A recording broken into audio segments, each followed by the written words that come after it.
बिस्मिल्लाहिर्रहमानिर्रहीम, अस्सलाम वालेकुम डियर स्टूडेंट्स। मेरे सामने सितंबर 2023 का कंसोलिडेशन का क्वेश्चन मौजूद है। एग्जामिनर ने कंसोलिडेटेड पीएनएल पूछा है जिसमें एक सब्सिडरी है, एक एसोसिएट है। 18 मार्क्स के लिए पूछा है। काफ़ी अच्छा सवाल है, काफ़ी सारी इसमें जो है वो एडजस्टमेंट्स हैं, टेक्निकल एडजस्टमेंट्स हैं। आए ज़रा अल्लाह का नाम लेके पहले तो इस क्वेश्चन को हम थॉरली रीड करते हैं और फिर इसके बाद इसको अटैम्प्ट करने की कोशिश करते हैं, ठीक है। अच्छा जी, वो कह रहे जी following are the extracts from the records of Bagshar. ये पाकिस्तान में जो डैम्स हैं ना उनके नाम है, बागशार, रवाल, ठीक है जी, और हमारे पास तरबेला, ये तीन कंपनीज हैं, ठीक है जी। फॉर द ईयर एंडेड 30 जून 2023, यानी 30 जून 2023 का हमारे पास ये डाटा है, पीएनएल है।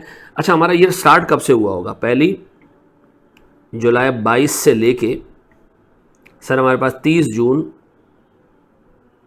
23 तक है, ठीक है जी।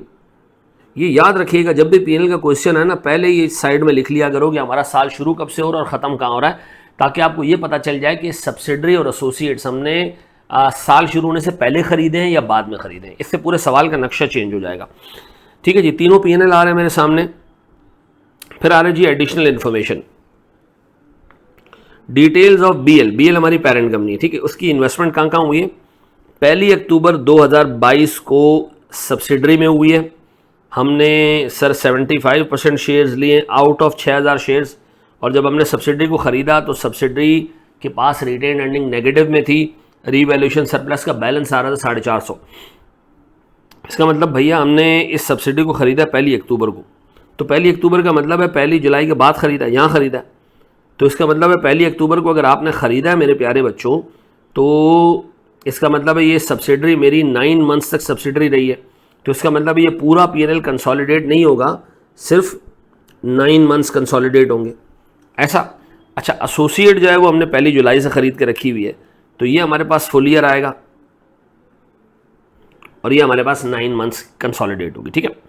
अच्छा, जब हमने एसोसिएट को ख़रीदा था तो उसका शेयर कैपिटल 1000 था, हमने उसमें 30% शेयर्स खरीद लिए थे। उस दिन रिटेनिंग 1400 रुपये की थी और रिवैल्यूएशन सरप्लस 270 रुपये का मौजूद था, या मिलियंस में आप बात कर ले तो। अच्छा, अब गौर से सर एडजस्टमेंट एक एक करके हम पढ़ते जाते हैं। वो कह रहे भैया BL acquired share holdings in subsidiary, ठीक है जी, एट द फॉलोइंग कंसिडरेशन। हमने कंसिडरेशन जो पे की वो कितनी पे की? इमीडिएट कैश पेमेंट हमने 2600 मिलियन की, जिसमें एक this amount was recorded as investment and it includes 120 million रुपए incurred as valuation fee. Sir जब भी हम किसी सब्सिडरी को ख़रीदते हैं sir, initial due diligence fee, transaction fee अगर हम उस इन्वेस्टमेंट में पे करते हैं तो ये एक्सपेंस आउट होना चाहिए। सर इसका मतलब है हमने 120 मिलियन को बजाय एक्सपेंस आउट करने के कैपिटलाइज कर दिया, और ये चूंकि ड्यूरिंग द पीरियड हुआ है तो इस पीरियड के एक्सपेंसेस में 120 मिलियन को हमने काउंट करना है। ये पेरेंट की बुक्स का एक्सपेंडिचर है जो मिस किया उसने। अच्छा जी, फर्दर कैश पेमेंट ऑफ 2 रुपए पर शेयर एंड 1.5 रुपए पर share will be paid on 30 सितंबर 2024, यानी कि 2 साल बाद, एंड 30 सितंबर 2025 यानी कि 3 साल बाद। इसका मतलब है हमारे पास सर इस सब्सिडरी को ख़रीदने में 2 किस्म की कंसिडरेशन है। एक हमारे पास कैश कंसिडरेशन है इमीडिएट, और दूसरा हमारे पास सर डेफर्ड कंसिडरेशन है। और ये डेफर्ड कब कब है? ईयर 2 में है और ईयर 3 में है, ठीक है जी। तो हमने इसकी प्रेजेंट वैल्यू निकालनी होगी, ऑब्वियस सी बात है। अच्छा, ये तो हो गई कंसिडरेशन जिस पे हमने सब्सिडरी को खरीदा है। At the date of acquisition carrying amount of RL's net assets were equal to their fair values, यानी सब्सिडरी के सारे एसेट्स की फेयर वैल्यू और बुक वैल्यू सेम थी, with the exception of following. Number 1, brand is an intangible asset with a carrying value of 160, यानी जब हमने subsidiary को खरीदा 1 अक्टूबर को तो इसकी वैल्यू 160 थी, ठीक है जी। इसकी फेयर वैल्यू 256 थी, ठीक है जी। Remaining life of the brand at the date of acquisition was 4 years, इस ब्रांड की रिमेनिंग लाइफ 4 साल थी। तो इसका मतलब यहाँ पर हमारे पास एक फेयर वैल्यू एडजस्टमेंट आएगी at the date of acquisition, क्योंकि हमारी कैरिंग अमाउंट 160 है, फेयर वैल्यू से ज़्यादा है, तो फेयर वैल्यू एडजस्टमेंट तो आएगी, ठीक है जी। लाइफ 4 साल है और 9 महीने डेप्रिशिएट हुआ है। फिर वो कह रहे हैं साल के एंड पे इस ब्रांड की रिकवरेबल अमाउंट 178 है, तो इसका मतलब ये कि सर इसी ब्रांड की इम्पेयरमेंट भी आएगी लेकिन ये दोनों चीज़ें सिर्फ कंसोलिडेटेड बुक्स में आएंगी, क्योंकि सर हमारे पास स्टैंड अलोन बुक्स में इसकी वैल्यू 160 है और सर ये डेप्रिशिएट हुई होगी और सर रिकवरेबल अमाउंट 178 मिलियन है। तो इंडिविजुअल बुक्स में सब्सिडरी ने ना इसकी इंपेयरमेंट बुक की है, ना इसका ये एक्स्ट्रा डेप्रिसिएशन बुक किया, ये हमने कंसोलिडेटेड बुक्स में रिकॉर्ड करना है। सब्सिडरी की अपनी बुक्स में ये ब्रांड रिकॉर्ड तो हुआ है, रिकॉर्ड हुआ है तभी तो कैरिंग अमाउंट आ रही है, लेकिन ये इंपेयर नहीं हुआ हुआ क्योंकि उसकी कैरिंग अमाउंट 160 है और सर यहाँ मेरे पास रिकवरेबल अमाउंट आ रही है 178। तो इसका मतलब है स्टैंड अलोन बुक्स में ये इंपेयर नहीं हुई है। फिर वो कह रहे हैं जनाब building with a carrying value of 900 million had a fair value 1200 million. तो आपने यहां पर भी एक फेयर वैल्यू एडजस्टमेंट करनी है, ठीक है जी।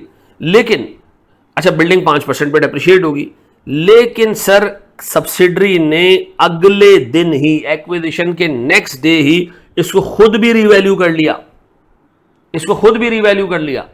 यानी जब हमने खरीदा उस दिन कैरिंग वैल्यू 900 थी, फेयर वैल्यू जो है वो 1200 थी, तो हम 1200 पे ले गए कंसोलिडेटेड बुक्स में, लेकिन अगले दिन ही सब्सिडरी ने अपनी इंडिविजुअल बुक्स में भी इसको 1200 पे ले गया। तो इसका मतलब है अब इंडिविजुअल कंसोलिडेटेड बुक्स में इसमें कोई डिफरेंस बाकी नहीं रहा, ठीक है जी। फिर वो कह रहा है जी सब्सिडरी के एक शेयर की वैल्यू 8.5 है। इसका मतलब है सर एग्जामिनर ये चाह रहा है कि हम एनसीआई को फेयर वैल्यू पे रखें, ठीक है जी।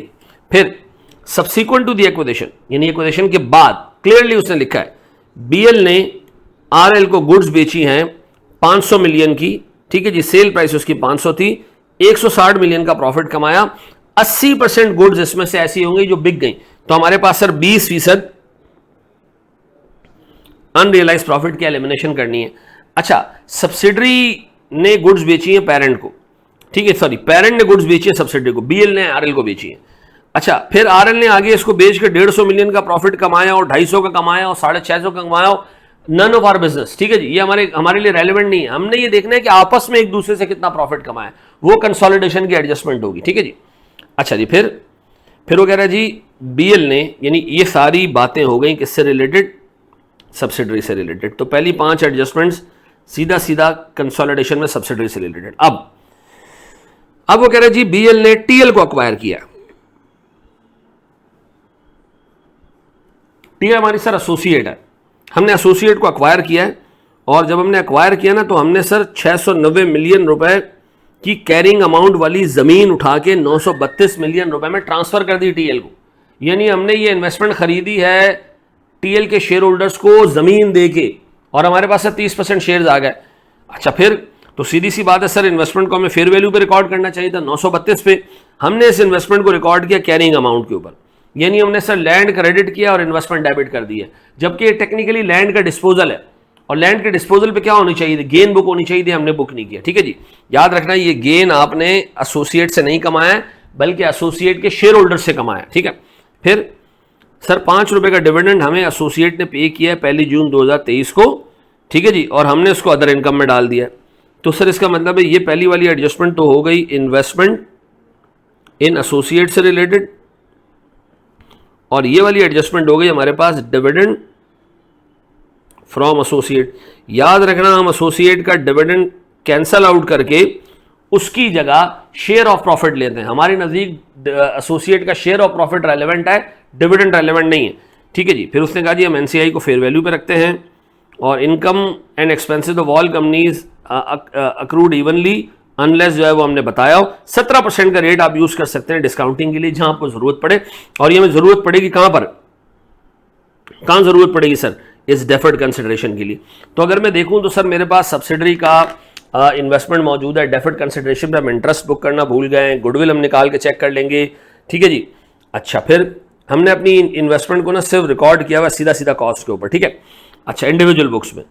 अच्छा फिर सर हमारे पास एक इंटेंजिबल है जिसकी एडजस्टमेंट है, फैक्ट्री की बिल्डिंग की एडजस्टमेंट है। फिर हमारे पास सर एनसीआई के बारे में बताया उसने, फिर उसने कहा जी पेरेंट और सब्सिडरी में जो है वो ट्रेड भी हुआ है, तो ठीक ठाक एडजस्टमेंट है इसके अंदर। आए जरा अल्लाह का नाम लेके एक एक एडजस्टमेंट को हम पहले उसकी वर्किंग बनाते हैं और फिर पीएनएल के अंदर इसको इनकॉर्पोरेट करते हैं। आए जरा अल्लाह का नाम लेके देखते हैं इसको।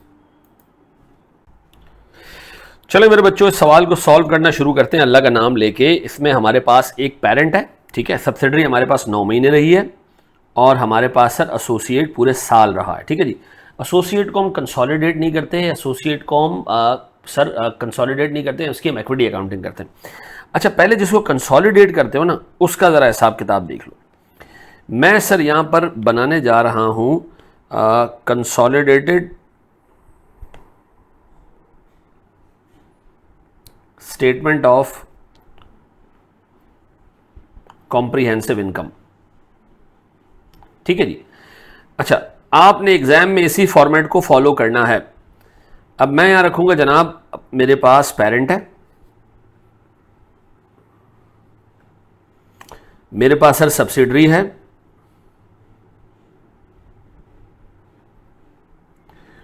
और मेरे बच्चों मेरे पास एडजस्टमेंट्स हैं काफी सारी,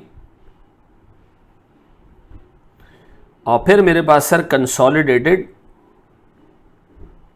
पीएनएल है। ठीक है जी।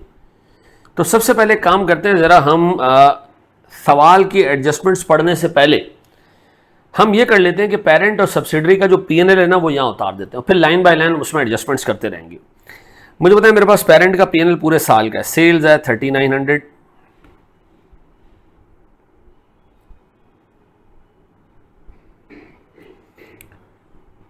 कॉस्ट ऑफ गुड्स सोल्ड है कितने का बाबू, 1980। ठीक है जी, 1980। सर अगर मैं इनको नेट करूं तो मेरे पास जीपी आ जाएगा कितने का बाबू, 3900 माइनस 1980, यह आ जाता है जी 1920। इसमें मैं लेस करूंगा जी मेरे ऑपरेटिंग एक्सपेंसेस, इन केस अगर कुछ ऊपर मेंशन्ड है। यस सर, ऑपरेटिंग एक्सपेंसेस है मेरे पास 500, अदर इनकम है 420, ऑपरेटिंग एक्सपेंसेस हैं 500, मेरे पास सर अदर इनकम है 420। ठीक है जी, मैं इनको नेट कर देता हूँ, यह आ जाता है जी -500 प्लस 420 और 1840। यह है मेरे प्यारे बच्चों मेरे पास मेरा ऑपरेटिंग प्रॉफिट। इस ऑपरेटिंग प्रॉफिट में से मैं इंटरेस्ट कॉस्ट लेस कर देता हूँ। अच्छा, इंटरेस्ट कॉस्ट कितनी है प्यारे भाई, सर 150 रुपये की इंटरेस्ट कॉस्ट है और 120 रुपये का रीवैल्यूएशन है। सर 150 रुपये की इंटरेस्ट कॉस्ट है, ये आप लेस कर दें तो सर आपके पास बच जाएगा 1840 माइनस 150, 1690। ठीक है जी, ये हो गया सर मेरे पास प्रॉफिट या नेट प्रॉफिट। ठीक है जी। इसके बाद सर मैं यहां ले रहा हूं अदर कॉम्प्रिहेंसिव इनकम, और ये आ रहा है मेरे पास रीवैल्यूएशन ड्यूरिंग द ईयर।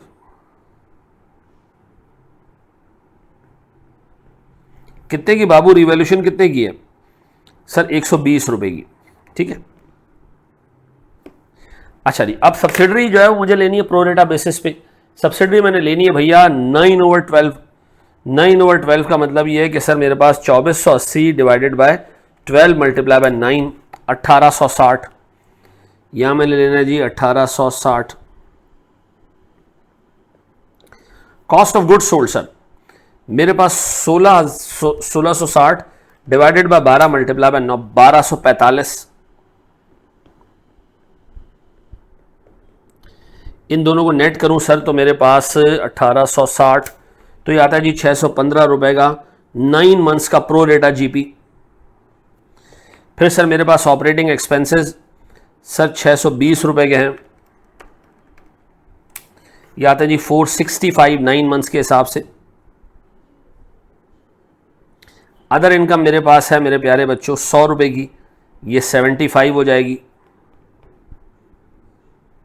तो अगर मैं नेट करूं तो सर 615 माइनस 465 प्लस 75, ये आता है जी 225। इंटरेस्ट कॉस्ट मेरे पास है मेरे प्यारे बच्चों 60 प्रो रेटा बेसिस पे, ये हो जाएगा जी 45।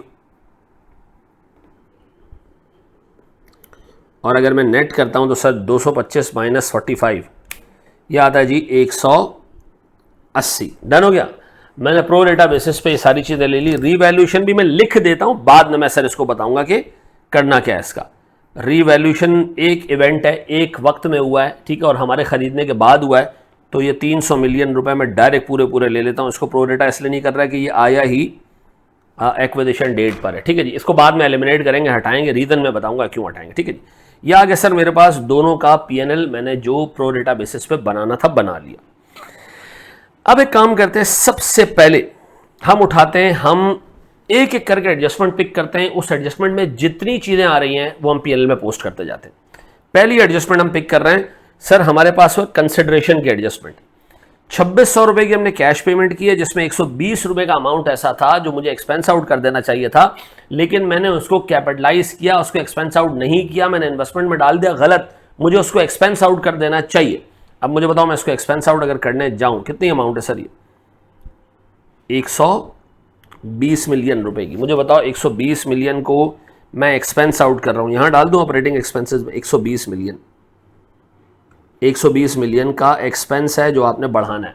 डन। अब बताओ मेरे बच्चों, अगर मैं इधर एक छोटी सी वर्किंग करूं, मैं कहूं जी मेरे पास कंसिडरेशन,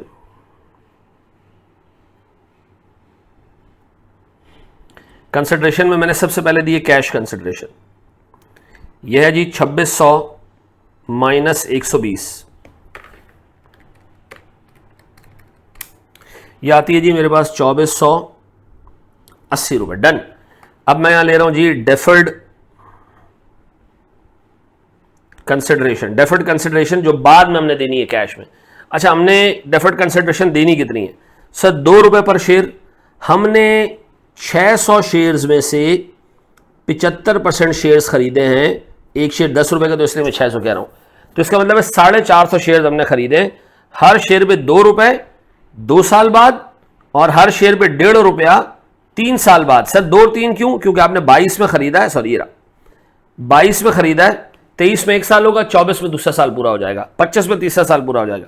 तो सर इसका मतलब है मेरे पास 2 रुपए पर शेयर, सर मेरे पास 450 शेयर्स हैं, ये मैंने सर पे करना है 2 साल बाद।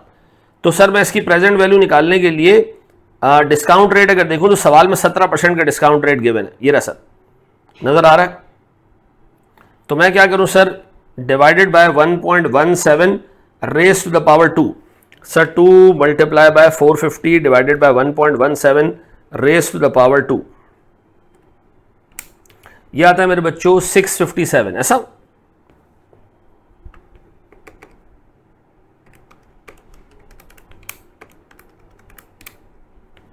$657.5। इसी तरह सर मेरे पास 1.5 रुपया एक शेयर पे मैंने पे करना है, 450 शेयर्स हैं और ये 3 साल बाद मैंने पे करना है, तो सर इसकी प्रेजेंट वैल्यू भी निकाल लेते हैं।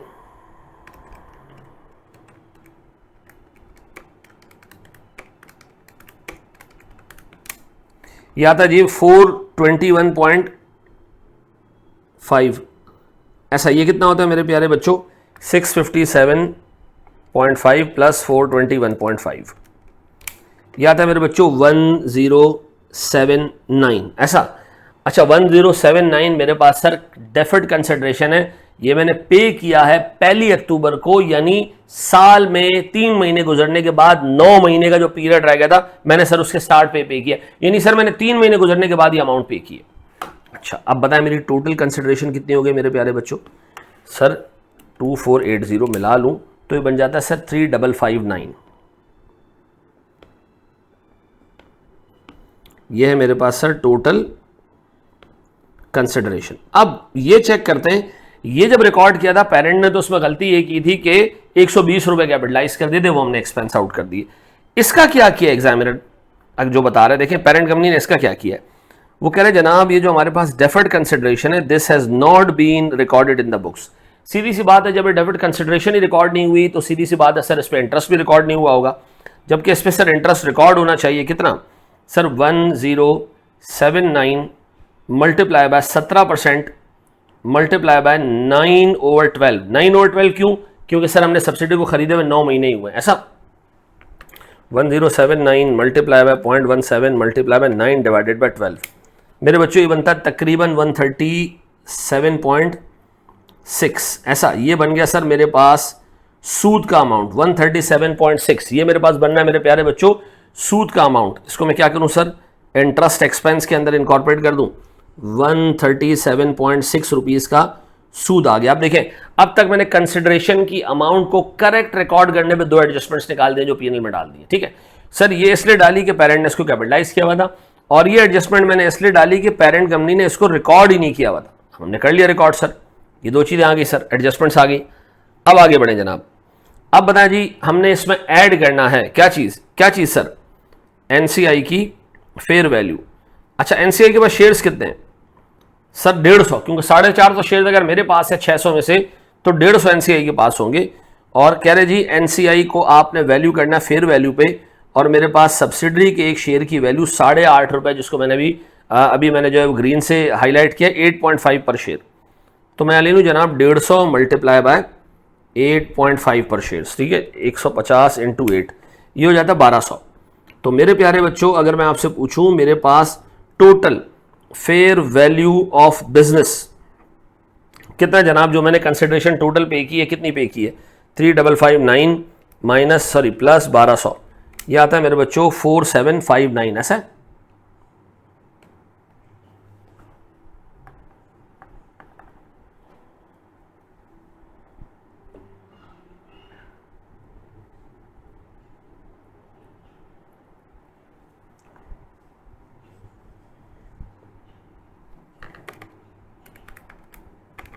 $2480 प्लस 1079, यह आता है 3559 प्लस 1200।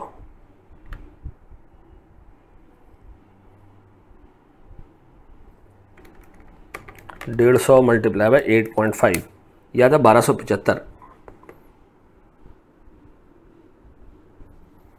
प्लस 3559, 4834। ठीक है जी, ये आ गया मेरे पास फेयर वैल्यू बिजनेस। अब मैंने इसको कंपेयर करना है किससे? Fair value of net asset से। ठीक है जी, अब बताएं, मैं नेट एसेट्स की वैल्यूएशन कर लेता हूं, नेट एसेट्स की वर्किंग कर लेता हूं। अब बताओ मेरे प्यारे बच्चों, जो सब्सिडरी को आपने खरीदा उसके नेट एसेट्स डे 1 पे कितने थे सर? शेयर कैपिटल और रिटेन्ड अर्निंग्स, और मेरे पास रीवैल्यूएशन का बैलेंस ऊपर गिवन है जब मैंने इसको खरीदा था। शेयर कैपिटल है जी 6000, रिटेन अर्निंग्स गालिबन नेगेटिव थी जब मैंने इसको खरीदा था 1650, और मेरे पास रीवैल्यूएशन सरप्लस 450 रुपए का था। ये तो पहले इनकॉर्पोरेट कर लो, 1650 और मेरे पास प्यारे बच्चों 450। अब आओ अपने आप से ये पूछो कि एडजस्टमेंट्स में और क्या क्या है। सर, एक ब्रांड है जिसकी कैरिंग अमाउंट 160 थी और फेयर वैल्यू 256 थी, तो सर हम इसको फेयर वैल्यू पे रिकॉर्ड करेंगे कंसोलिडेटेड बुक्स में, तो 256 माइनस 160, यह आ जाता है 96। तो 96 रुपीज में ले रहा हूं जनाब फेयर वैल्यू एडजस्टमेंट ब्रांड की, कितने की जनाब? 96। अच्छा, एक और फेयर वैल्यू एडजस्टमेंट है, वो किस चीज की जी? 900 रुपए का आपका एसेट था और वो 1200 रुपए पे चला गया बिल्डिंग।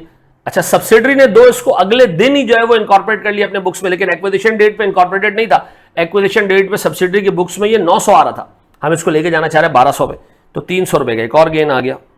ऐसा फेयर वैल्यू एडजस्टमेंट बिल्डिंग कितना जी?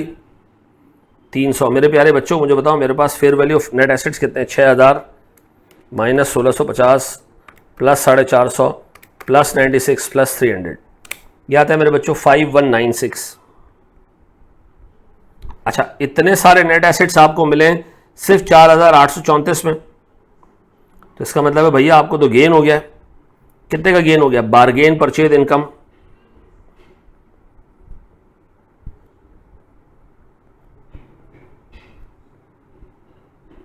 कितने की बाबू? सर ये मेरे पास हुई 362 रुपीज की। ये इनकम है, इनकम है, इनकम इनकम इनकम इनकम। ये इनकम कहां जानी चाहिए सर? इसको अदर इनकम में रिकॉर्ड कर ले जी। कितना जी? अच्छा सर, क्या पेरेंट ने अपने इंडिविजुअल बुक्स में रिकॉर्ड किया होगा? नहीं किया होगा, जानती हूँ वहां इन्वेस्टमेंट कॉस्ट पे आ रही होती है। सर ये आगे जी 362 रुपीज से ये इनकम बढ़ानी है, 3 एडजस्टमेंट्स आ गई।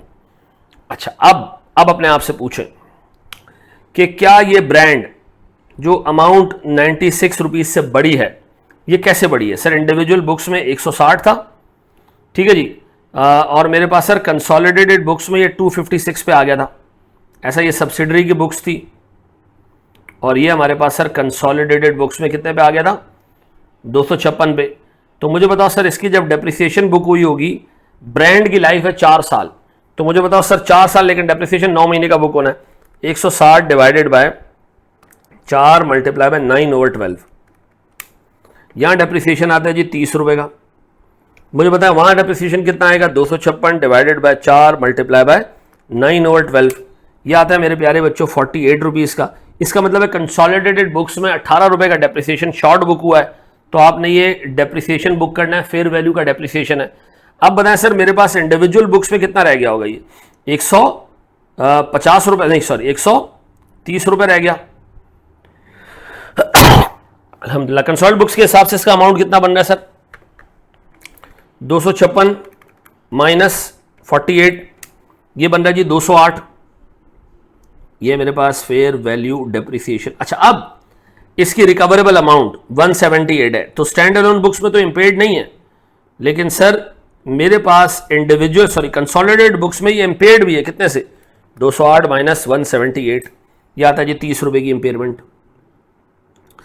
इसका मतलब है ये दोनों एक्सपेंस, ये 18 रुपए का इंक्रीमेंटल डेप्रिसिएशन और 30 रुपए का इंपेयरमेंट, ये कंसोलिडेटेड बुक्स में हमें रिकॉर्ड करना पड़ेगा। ठीक है जी, तो मैं इसको रिकॉर्ड कर देता हूं सर। ये मेरे पास आ गया प्यारे बच्चों, एक ऑपरेटिंग एक्सपेंसेस में डाल दें इंक्रीमेंटल डेप्रिसिएशन 18 रुपए से बढ़ाना है हमने, और 30 रुपए से हमने इंपेयरमेंट बढ़ाना है, इंपेयरमेंट रिकॉर्ड करना है। ऐसा, ये बात समझ आ गई मेरे बच्चों? हमने अब तक 1 2 3 4 5 एडजस्टमेंट्स ले ली हैं, और ये 5 की 5 एडजस्टमेंट हमारे पास सब्सिडरी से पर्टेन करती हैं। डन है मेरे प्यारे बच्चों? एक स्टेप आगे बढ़े। अच्छा जी, फिर वो कह रहा है पेरेंट ने सब्सिडरी को 500 मिलियन रुपए की गुड्स बेची हैं, 500 मिलियन की गुड्स बेची हैं। अभी करते हैं इसको एडजस्ट। 500 मिलियन से ये भी कम कर दो, 500 मिलियन से ये भी कम कर दो, क्योंकि एक के लिए वो सेल्स है, दूसरे के लिए परचेज है, दोनों हटा दिए हमने। फिर वो कह रहा है भैया आपने इस पे 160 मिलियन का प्रॉफिट कमाया पेरेंट ने, और 80% गुड्स सब्सिडरी ने आगे डिस्पोज कर दी। तो इसका मतलब है इस 160 मिलियन रुपए के अनरियलाइज प्रॉफिट में से 80% रियलाइज हो गया, तो 20% रह गया जी अनरियलाइज प्रॉफिट। कितना है जी 20%?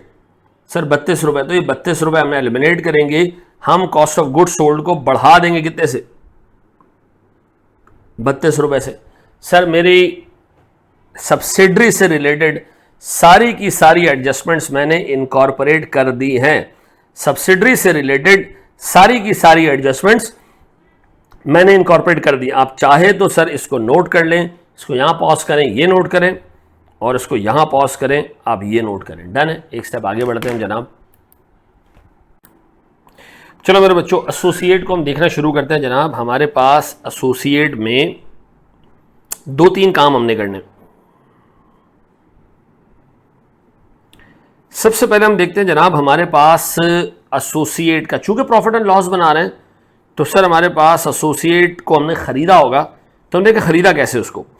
वो कह रहे जी हमने 690 रुपए की जमीन जिसकी फेयर वैल्यू 932 रुपए थी दे के 30% शेयर्स खरीदा है, लेकिन हमने अपनी इन्वेस्टमेंट को रिकॉर्ड किया है कैरिंग अमाउंट पे। इसका मतलब है आपने इन्वेस्टमेंट डेबिट की है 690 पे, और आपने लैंड क्रेडिट कर दी है कितने पे? 690 पे। यार ऐसा नहीं करना चाहिए था, आपको करना यह चाहिए था कि आपको इन्वेस्टमेंट डेबिट करनी चाहिए थी 932 पे, आपको लैंड क्रेडिट करनी चाहिए थी 690 पे, और आपको गेन क्रेडिट करना चाहिए था कितने पे? डिफरेंस देखिए जरा, 690 और 932 का डिफरेंस 242 रुपए। तो ये गेन तो पेरेंट कंपनी ने रिकॉर्ड ही नहीं किया, ये तो उसूलन सबसे पहले रिकॉर्ड होना चाहिए। तो हम तो पहले काम ये करते हैं कि गेन रिकॉर्ड कर देते हैं, अदर इनकम रिकॉर्ड कर दें। सर 242 रुपए का गेन रिकॉर्ड कर दें। डन हो गया? अच्छा, फिर अब बनाया जी मेरे पास इन्वेस्टमेंट आ गई है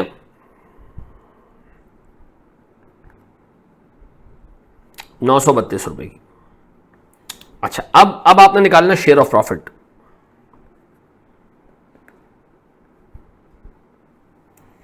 ठीक है जी, शेयर ऑफ प्रॉफिट निकालने के लिए हमें चाहिए PNL. Sir sales less cost of sales less operating expenses add other income less finance cost, बताएं मेरे पास नेट प्रॉफिट कितना आता है? 1900 माइनस 810 माइनस 415 प्लस 90 माइनस 95, ये आता है जी 670 रुपए। तो सर एसोसिएट ने 670 कमाए प्रॉफिट एंड लॉस में और 90 रुपए कमाए अदर कॉम्प्रिहेंसिव इनकम में। तो भैया दोनों का शेयर होना चाहिए हमारे पास।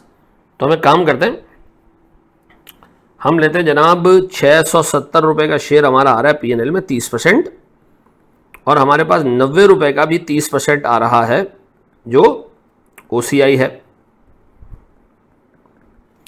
670 मल्टीप्लाई बाय 30% 201 और 90 मल्टीप्लाई बाय 30% दैट इज 27। तो भैया ये दोनों रिकॉर्ड कर लेते हैं। सर हमारे पास अदर इनकम में डाल दें? नहीं सर, अदर इनकम में नहीं डलेगा। हमें एक काम ये करना पड़ेगा कि हमें ये लाना पड़ेगा एक स्टेप नीचे, और हमें यहां पर एक लाइन आइटम डालना पड़ेगा share of profit from associate, ठीक है जी। और फिर इसके बाद आएगा हमारे पास प्रॉफिट, ठीक है। अब बता शेयर ऑफ प्रॉफिट में हम कितना अमाउंट डालें? सर एडजस्टमेंट में डाल देते हैं।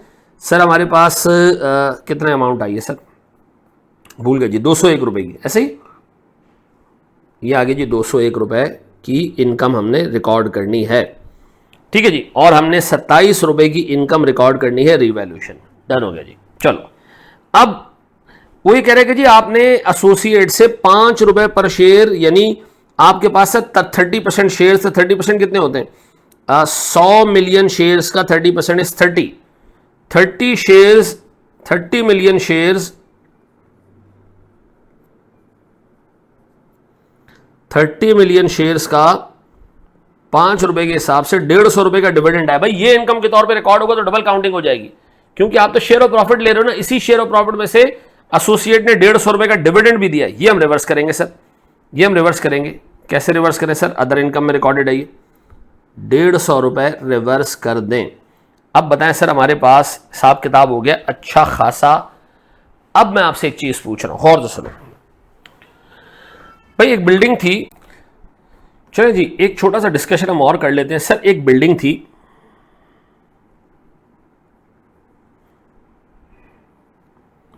जो हमारे पास सब्सिडरी की बुक्स में आ रही थी कैरिंग अमाउंट पे, और हमने उसको कंसोलिडेटेड बुक्स में रिकॉर्ड किया था सर फेयर वैल्यू के ऊपर। डन। ये जी आ गया फेयर वैल्यू पे 1200, और ये आ गया जी हमारे पास 900 रुपए, ठीक है। ये कैरिंग अमाउंट है, ठीक है। अब मुझे एक बात बताएं सर, सब्सिडरी ने क्या किया? इसको अगले दिन ही रीवैल्यू कर लिया, यानी ये गेन ऐसा था जो सब्सिडरी ने ऑलरेडी कमाया हुआ था, बस सिर्फ उसको रिकॉर्ड कर लिया। अच्छा क्या ये गेन कंसोलिडेटेड बुक्स में आएगा? नहीं सर, वहां तो एसेट ऑलरेडी 1200 रुपए का, तो वहां ये 300 रुपए का गेन रिकॉर्ड नहीं होगा। सब्सिडरी ने उसको ऑलरेडी रिकॉर्ड कर लिया है, वो सब्सिडरी का गेन होगा। कंसोलिडेटेड बुक्स में एसेट ऑलरेडी 1200 रुपए का, गेन करने के लिए मुझे 1200 रुपए से उसको ऊपर उठाना पड़ेगा, तो 1200 ही तो फेयर वैल्यू है। तो इसका मतलब है सर सब्सिडरी ने इसको इमीडिएटली इस गेन को अपने पास भी रिकॉर्ड कर लिया। कंसोलिडेटेड बुक्स में एसेट ऑलरेडी 1200 रुपए का था, तो कंसोलिडेशन में कोई गेन बुक करने की जरूरत नहीं है। अच्छा अब ये 1200 का आ गया, ये भी 1200 का आ गया। अब मेरे बच्चों इस पर जो डेप्रिसिएशन लगेगा वो जो इंडिविजुअल बुक्स में लग रहा है वही कंसोलिडेटेड बुक्स में भी लगेगा, तो हमें अलग से फेयर वैल्यू डेप्रिसिएशन भी बुक नहीं करना पड़ी, ठीक है जी। आप यहां देखें, यहां मेरे पास एक फेयर वैल्यू एडजस्टमेंट ब्रांड की थी, मैंने एडिशनल डेप्रिसिएशन लिया, लेकिन मेरे पास फेयर वैल्यू जो बिल्डिंग की है इसमें मैंने कोई इंक्रीमेंटल डेप्रिसिएशन नहीं लिया। क्यों? क्योंकि सब्सिडरी ने भी अपने एसेट को उठा के 1200 रुपए में रिकॉर्ड कर दिया था। अब सब्सिडरी ने जो डेप्रिसिएशन बुक किया है ये वही डेप्रिसिएशन है जो हम कंसोलिडेटेड बुक्स में बुक करते। अगर सर ये सब्सिडरी इसको रीवैल्यू ना करती फिर हमें सर ये एडजस्टमेंट लेनी पड़ती। तो इसका मतलब है भाई ये 30 रुपए का गेन, ये 30 रुपए का गेन कंसोलिडेटेड बुक्स के हिसाब से नहीं आना चाहिए ऐसा। अब बताओ जी क्यों? क्योंकि कंसोलिडेटेड बुक्स में एसेट डे 1 से 1200 है और हमने इसको 1200 से ऊपर नहीं लेके गए हैं, तो ये गेन कंसोलिडेटेड बुक्स का बन ही नहीं रहा। अच्छा अब मुझे बताएं सर, मेरे पास अगर मैं अकाउंट फॉर करना शुरू करूं 3900 1860 माइनस 500, यह आता है जी 5260।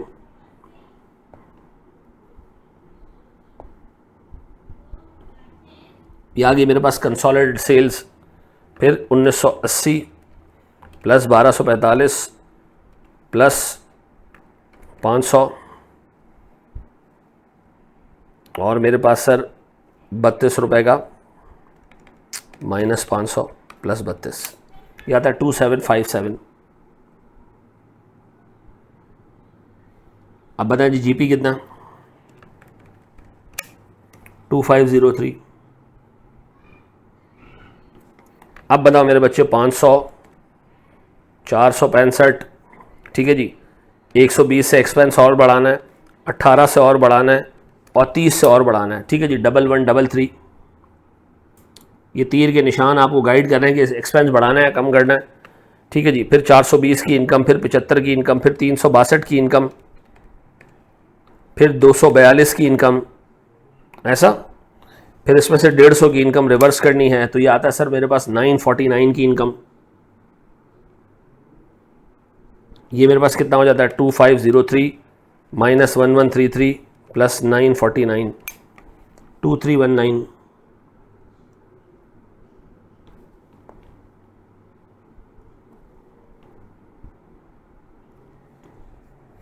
अच्छा जी, 150 रुपये का सर मेरे पास फाइनेंस कॉस्ट, 45 का और 137.6 का और 138 कर देते हैं उसको सर, ये आ जाता है मेरे पास 333, ऐसा।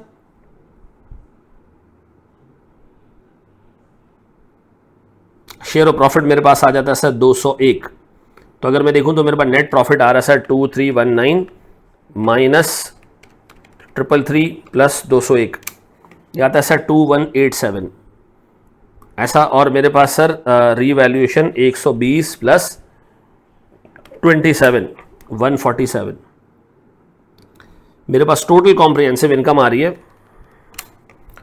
2334, ऐसा। अब बताएं सर मेरे पास इसमें PNL, other comprehensive income sir, parent का और एनसीआई का। देखिए सर मेरे पास पीएनएल में है 2187, अदर कॉम्प्रिहेंसिव इनकम है 147, टोटल है मेरे पास 2334। अब मुझे क्या करना है, सिर्फ एनसीआई का शेयर निकालना है और मेरा हिसाब किताब हो जाएगा खत्म। अच्छा, एनसीआई का शेयर निकालना बड़ा आसान है। मुझे बताया सब्सिडरी का प्रॉफिट कितना है,